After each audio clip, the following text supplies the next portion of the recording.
और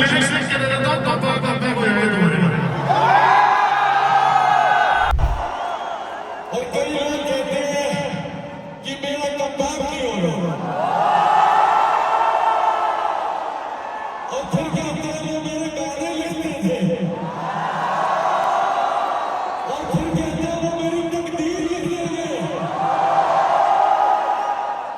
तो उसमें एक शेर सुनाऊं, वीडियो वाला उसको क्या करना।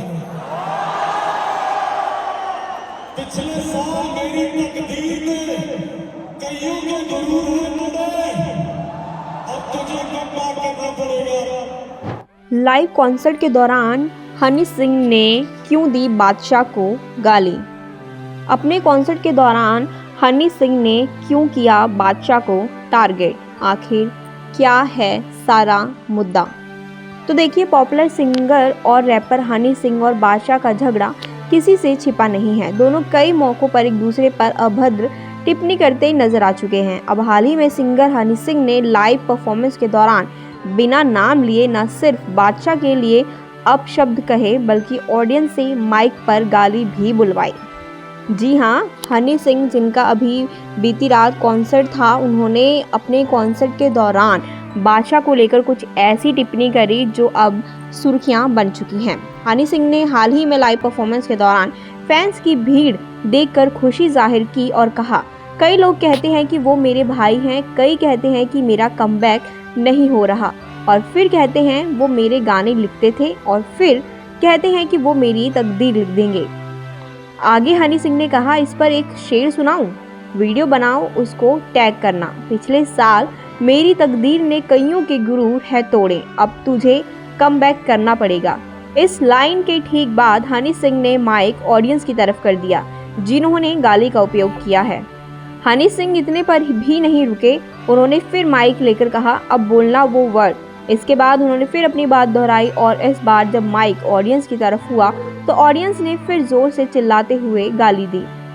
बताते चले कि हनी सिंह ने भले ही कॉन्सर्ट के दौरान किसी का नाम नहीं लिया है, हालांकि उनका निशाना बादशाह की तरफ था, ये सब जानते हैं। पूरी दुनिया जानती है कि इस समय हनी सिंह और बादशाह के बीच जो रिलेशन है वो सही नहीं चल रही, और दोनों कोई भी मौका नहीं छोड़ते एक दूसरे को टॉन्ट मारने का और एक दूसरे को गाली देने का। दरअसल हनी सिंह और बादशाह ने माफिया मुंडीर ग्रुप से एक साथ करियर की शुरुआत की थी। दोनों ने 2009 में ये ग्रुप छोड़ दिया। बादशाह ने भी कई मौक़ों पर दावा किया कि हनी सिंह का गाना ब्राउन रंग उन्होंने लिखा, लेकिन उन्हें क्रेडिट नहीं मिला। जवाब में हनी सिंह ने कहा था कि अगर बादशाह ने ब्राउन रंग जैसा गाना लिखा तो वो खुद अपने लिए एक अच्छा गाना क्यों नहीं लिख सके। इसके बाद से ही दोनों कई मौके पर एक दूसरे के खिलाफ बयान देते नजर आ चुके हैं। कुछ समय पहले ही हनी सिंह ने एक इंटरव्यू में कहा था कि बादशाह थूक कर चाटने वालों में से है। उन्होंने इंडिया टुडे से बातचीत में कहा, लोग अक्सर मुझसे बादशाह के साथ कई कंट्रोवर्सी का पूछते हैं। एक झगड़ा दो लोगों में होता है, लेकिन पिछले 10 साल से एक ही आदमी मुझे गाली दे रहा है, मेरे बारे में गाने बना रहा है, मेरी बीमारी का मजाक बना रहा है, मैंने कभी जवाब नहीं दिया। आगे हनी सिंह ने कहा, सिर्फ पिछले 1 साल से मैंने इसके बारे में बोलना शुरू किया, वो भी फैंस की वजह से। मेरे फैंस मुझे मैसेज भेज कर कहते हैं कि प्लीज़ कुछ बोलिए, ये हमारी गरिमा के बारे में है। एक आदमी लगातार आपके बारे में बुरा बोल रहा है, रिजल्ट ये रहा कि उसने माफ़ी मांगी और अपनी गलती मानी, लेकिन वो उनमें से एक है जो थूकता है और फिर चाटता है। बस देखिए, वो फिर पलटेगा। मैं ऐसे लोगों को कुछ नहीं मानता। तो ऐसा कुछ जो है हनी सिंह ने कहा है, जो कि बादशाह ने उनके बारे में बोला है। जी हाँ, पिछले कुछ टाइम से दोनों के बीच में जो मामला है वो बिल्कुल भी ठीक नहीं चल रहा है, और दोनों एक दूसरे के बारे में कुछ भी उल्टा बयानबाजी करते रहते हैं। हालांकि इसकी शुरुआत बादशाह के दौरान से हुई है। बादशाह ने सबसे पहले हनी सिंह को टारगेट किया था, जिसमें उन्होंने हनी सिंह को टारगेट करते हुए बोला कि कई लोगों का कमबैक नहीं हो रहा। यहाँ कमबैक से मतलब हनी सिंह का था।